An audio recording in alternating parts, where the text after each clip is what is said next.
Right now, inside the corridors at London Colney, there are 3 conversations happening at the same time, and only one of them involves a done deal.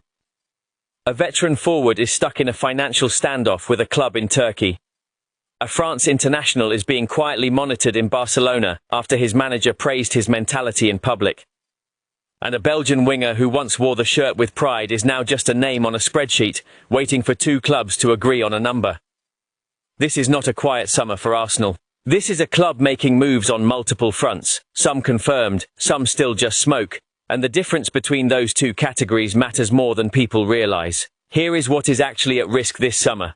If Arsenal get the defensive rebuild wrong, they enter next season without a settled answer at right back and in central defence. If they get the midfield business wrong, they miss out on a generational teenage talent to a direct London rival. And if they misjudge which forward targets are worth chasing, they could spend heavily on a player whose end product does not match his highlight reel. Every one of these threads connects to the same central question, which is whether Arsenal's recruitment department can separate genuine opportunity from noise. Before we go further, if you want the kind of analysis that actually separates confirmed transfer business from speculation, this channel is where you need to be. Hit that subscribe button now, because we are about to break down 8 separate pieces of information circulating about Arsenal right now, and by the end of this video, you will know exactly which ones matter and which ones do not. The Kounde situation. Let us start with the position that has been quietly bothering Arsenal watchers for months. The right-back and central defence role currently sits with 2 names attached to it. Jurrien Timber has established himself as the first choice at right-back. That much is settled. But the second name in that conversation, Ben White, spent much of last season playing second or third fiddle. He still played a role in Arsenal's title run, but the expectation inside the club is that this summer brings a replacement. That is where Jules Kounde enters the picture, and it is important to be precise about what is confirmed here and what is not. Barcelona have made the decision to sound out the market for Kounde this summer. That is the confirmed piece of information. Whether Kounde actually leaves and whether Arsenal are the club that gets him remains firmly in rumour territory. Nothing here is done. Nothing here is close to done. What we have is a market situation opening up, and Arsenal positioned as a logical suitor. Now let us talk about why Kounde fits so precisely into what Arsenal need. He is 27 years old, which places him directly in the prime window for a defender. He plays predominantly at right back for both Barcelona and the French national team, but he is comfortable shifting into central defence, which is exactly the dual role Arsenal are trying to fill. He has already won 3 Spanish League titles. He was part of France's Nations League winning squad back in 2021, having been too young to make the World Cup winning squad 3 years earlier. The mentality piece is what stands out most to me as an analyst. During a rough patch in form last season, Kounde was publicly backed by his manager, Hansi Flick, who described him as a fighter who stays focused even on days when things are not going his way. That kind of public backing from a manager tells you something about a player's standing in the dressing room, and it tells you something about character under pressure. For a club like Arsenal, which has built its recent identity around resilience and mental toughness under Mikel Arteta, that profile matters just as much as the technical attributes. So here is my read on this one. If White is genuinely available this summer for the right fee, and if Barcelona genuinely follow through on testing the market for Kounde, then this move represents an upgrade in both quality and mentality for Arsenal. But every part of that sentence starts with the word if. This is a rumour sitting on top of a rumour, 2 separate uncertain events that would both need to happen for this deal to materialise. Treat it as a name to watch, not a signing to expect. The Bouaddi pursuit, now to a story with considerably more substance behind it.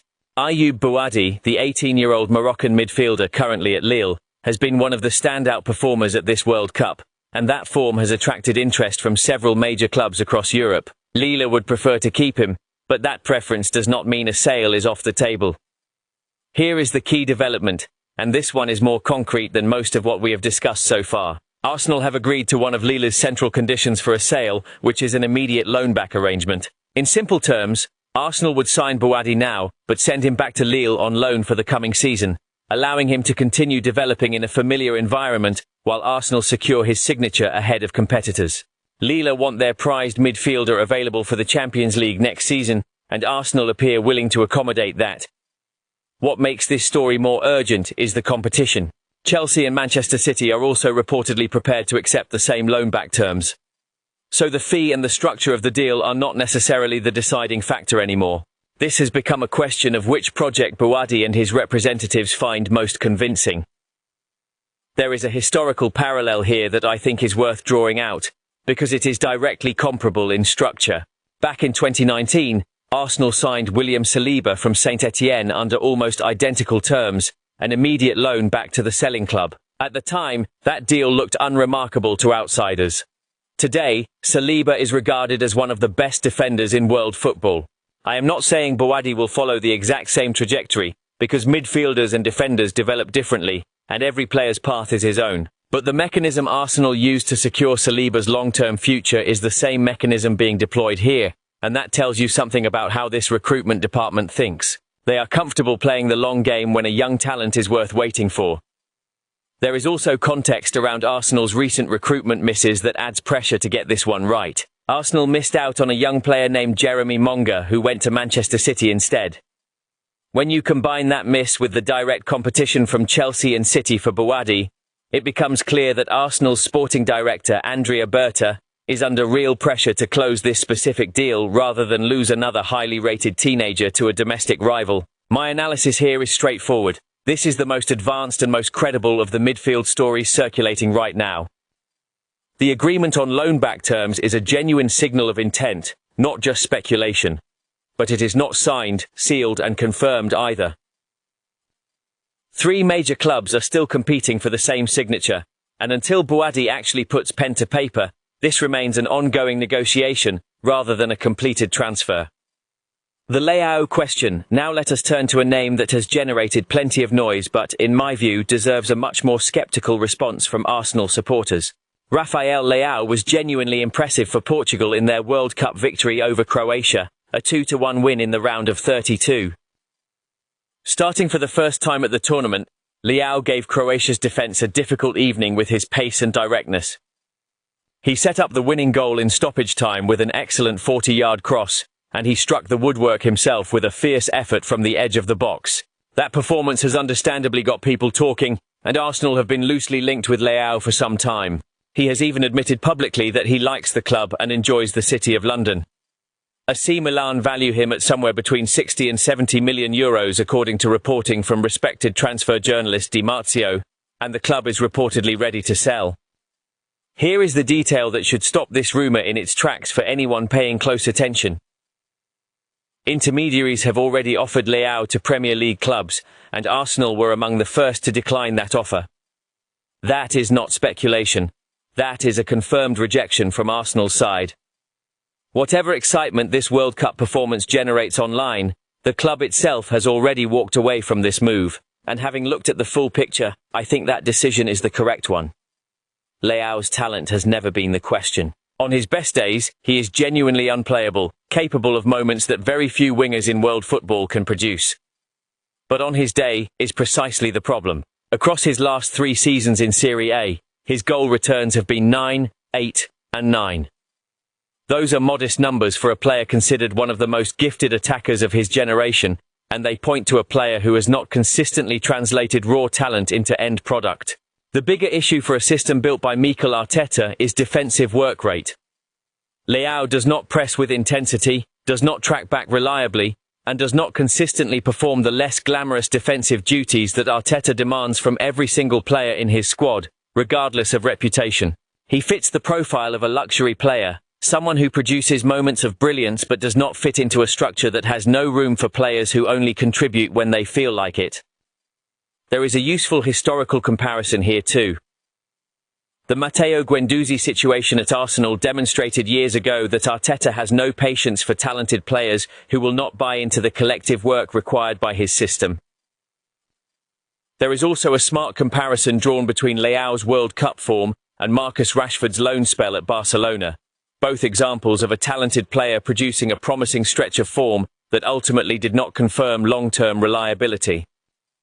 A good week or two at a major tournament does not automatically make a player the right long-term fit for a specific tactical system. 2 alternative names are floated as better fits for what Arsenal actually need: Bradley Barcola and Morgan Rogers, both considered similarly gifted going forward, but far more willing to contribute defensively. My take on this entire story is simple. Leao is an exciting name for headlines, but Arsenal have already made their decision, and based on the underlying data around goal output and defensive contribution, that decision holds up under scrutiny. The social media chatter. Now let us move through the wider information circulating across social media right now. I am going to read each piece exactly as it appeared, and then give you my honest analytical read on how seriously to take it. The first piece of chatter concerns Morgan Rogers. The claim circulating is that Arsenal could walk away from a move for the Aston Villa forward because of the asking price, but that people close to the player believe a deal could still be struck at a lower fee. My analysis on this one: this is low-confidence speculation, second-hand information passed through multiple accounts. What is worth noting is that Morgan Rogers was independently named earlier in this video as one of the alternative targets to Rafael Leao, someone considered a better tactical fit because of his defensive contribution. So even though this specific transfer update is unconfirmed noise, the underlying logic of Arsenal's interest in Rogers is consistent with everything else we know about what Arteta wants in a forward. Watch the price point on this one. If Aston Villa hold firm, this could quietly die out. The second piece concerns Enzo Fernandez, the Chelsea midfielder. The claim is that Arsenal are closely monitoring him and have reportedly begun background checks and are gathering information on the Argentine. My analysis: background checks and information gathering are the earliest possible stage of transfer interest. This is not a negotiation, it is not a bid, it is barely even a formal approach. Clubs monitor dozens of players at any given time without ever making a move. I would file this firmly under early stage interest, worth remembering, not worth getting excited about. The third piece is not a transfer story at all, but a piece of club history worth including because it captures something about Arsenal's culture. Thierry Henry, speaking back in November of 2025, recalled his reaction when Sol Campbell signed for Arsenal on a free transfer, saying he was stunned and asked whether Campbell was mad, before admitting he was privately relieved not to have to face him as an opponent anymore. Henry noted that Campbell walked in on a free transfer and immediately won the double. My analysis: this is a nostalgic anecdote, not a current transfer signal, and it is important not to confuse it with one. What it does illustrate is a recurring theme in Arsenal's history, where seemingly surprising moves have occasionally paid off in dramatic fashion. It is a reminder that not every unconventional decision a club makes should be dismissed out of hand, even if in this specific case it is simply a look back rather than a look forward. The fourth piece concerns Nico Williams of Athletic Club. The claim is that Arsenal are reportedly prepared to trigger his €90 million release clause this summer. Williams remains under contract until 2035, but Arsenal are said to be leading the race for his signature, with Manchester United and Liverpool also linked. My analysis: a release clause being triggered is a specific, decisive action, and if genuinely accurate, this would represent one of the more serious pieces of interest we have covered. However, this comes from a single-sourced account, and release clause stories involving elite young wingers circulate constantly without materializing. The fact that two other major English clubs are also linked tells you this is very much a competitive, unresolved situation rather than an Arsenal exclusive. File this as credible interest with a long way to go before resolution. The fifth piece concerns Martin Zubimendi, and it is framed around his lack of playing time at this World Cup. The point being made is that despite being surprising not to see him on the pitch, there is a silver lining, because it keeps his legs fresh and avoids tournament burnout, with the suggestion that his quality at the highest level is already well established. Another account is quoted noting that Zubimendi has been very much on the outside at this tournament, having not played a single minute, which is described as strange given his involvement at the Euros previously. My analysis: what stands out here is the framing, referring to Zubimendi's situation as relevant to us, which reflects an Arsenal supporter perspective on a player they consider closely tied to the club. Beyond that framing, the actual content here is not transfer news at all. It is simply commentary on a player's lack of minutes at an international tournament, and the explanation given is speculative reasoning about rest and freshness, rather than anything confirmed. There is nothing here to analyze in terms of transfer business, only a reflection of fan interest in how much football a player is or is not getting this summer. The sixth piece concerns Martin Ødegaard, and this is a significant one that deserves careful handling. The claim is that Galatasaray have reportedly reached an agreement on personal terms with Ødegaard, and that negotiations with Arsenal are expected to centre around a fee of under €40 million. My analysis, and I want to be very clear about the weight of this story. If accurate, personal terms being agreed represents a meaningfully advanced stage in any transfer saga, well beyond the early monitoring stage we discussed with Enzo Fernandez. That said, this is still a single-sourced claim, and Ødegaard has been Arsenal's captain and one of the most important creative figures in the squad in recent seasons. A move of this magnitude would be one of the biggest stories of Arsenal's summer, and stories of this magnitude typically require significant additional confirmation before they should be treated as reliable. I would treat this as a serious rumour worth monitoring closely over the coming weeks, but not yet as verified transfer business. The seventh piece is confirmed club news rather than speculation. Andrea Berta, Arsenal's sporting director, is quoted praising the club's new academy director, described as bringing extensive experience from some of Europe's leading clubs and having an outstanding track record in youth development. My analysis: this is a structural, behind-the-scenes appointment rather than a player transfer, but it matters for long-term planning. Investment in academy leadership signals a club thinking beyond this single transfer window, focused on developing talent internally rather than relying purely on the market. Quiet appointments like this rarely make headlines, but they often shape a club's identity over a 5 or 10-year horizon far more than any single signing. The eighth and final piece concerns Leandro Trossard, and this one carries real substance behind it. The claim is that the final details of a deal between Arsenal and Besiktas for the Belgian forward have currently stalled over contract issues. Besiktas are offering Trossard €7 million per year on a 3-year deal, while Trossard's camp are seeking €10 million per year on a 4-year deal. It is not expected that this disagreement will ultimately break the deal, and Trossard is still expected to leave Arsenal this summer. There is also a personal note of disappointment expressed, questioning whether £20 million is really enough for a player of Trossard's quality and importance to the Arsenal squad.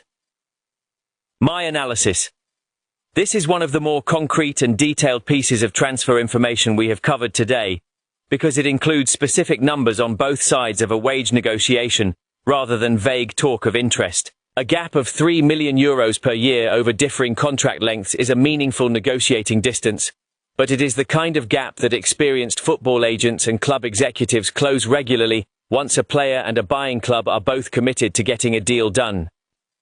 The framing here suggests this is a matter of finalizing terms rather than a fundamental disagreement about whether the transfer happens at all. On the valuation question, that is a fair point to raise. Trossard has been a genuinely useful squad player for Arsenal, and £20 million, once all figures are converted, is not an enormous fee for a player of proven Premier League quality. But context matters here too. Trossard is 31 years old, and clubs often accept lower fees for departing squad players in that age bracket, in order to prioritise a quick and clean resolution over maximising every last pound of value. Stepping back and looking at all 8 pieces of information together with the 3 deeper transfer stories, a clear pattern emerges. Arsenal are working across every department this summer: defence, midfield, attack, and even academy structure. But the maturity of these stories varies enormously. Trossard's departure and the Bouaddi loan-back agreement are the most advanced and credible threads. The Ødegaard situation, if accurate, would be the most seismic, but currently sits on thinner sourcing. Kounde, Enzo Fernandez, Nico Williams and Morgan Rogers all represent varying degrees of early-stage interest that may or may not develop into something concrete. And the Leao situation stands as a useful reminder that Arsenal's recruitment department is capable of saying no to an exciting name when the underlying profile does not fit what the manager actually needs. That, to me, is the real story of Arsenal's summer so far. Not a single headline transfer, but a recruitment operation moving on multiple fronts at once, with enough discipline to walk away from a flashy but flawed fit, while quietly pushing hard on the deals that actually match what this squad requires. If you want this level of breakdown on every Arsenal story as it develops, make sure you are subscribed, because we will be back with the next update as soon as any of these situations move forward.